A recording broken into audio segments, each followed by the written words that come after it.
have a couple things at the top. So I want to begin by sharing that Biden-Harris administration is announcing a significant new security assistance package for Ukraine as the United States continues to support Ukraine's defense against Russia's invasion. This announcement is the seventh security assistance package that President Biden has authorized to help Ukraine since he signed the National Security Supplemental in April. It includes missiles for Ukraine's air defense systems, ammunition for high mobility artillery, rocket systems, artillery rounds, and other critical capabilities that are being drawn down from U.S. stocks using presidential drawdown authorities. It also includes new funding that the Department of Defense will use to purchase interceptors for Patriot and NASAM air defense systems to help Ukraine defend its troops and its cities against Russia's aerial attacks. The United States' support over the last few months has been critical in helping Ukraine defend their territory against Russia's advances.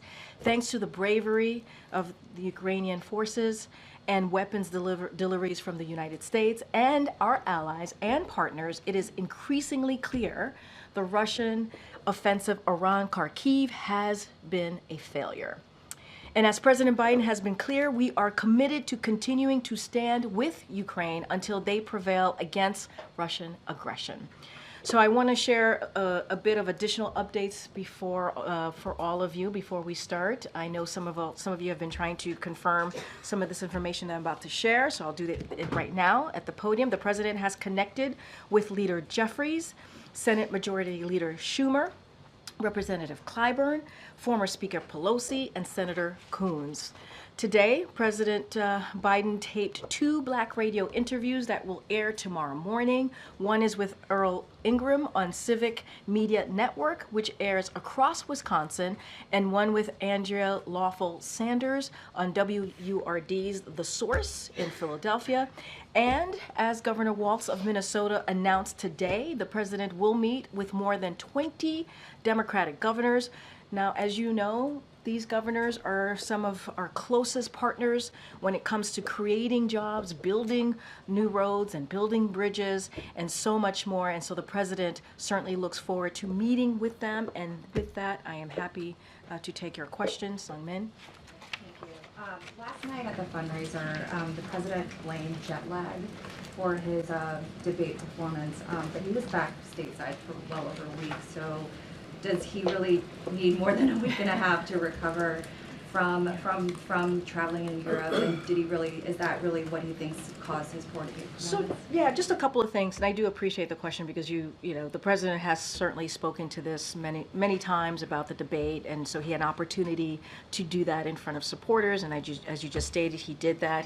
He talked about, he owned that the debate was not his best night, and he said himself, it's not an excuse, but it's an explanation. I was standing here yesterday, and many people were asking why and what's the explanation. And that's what you heard from him.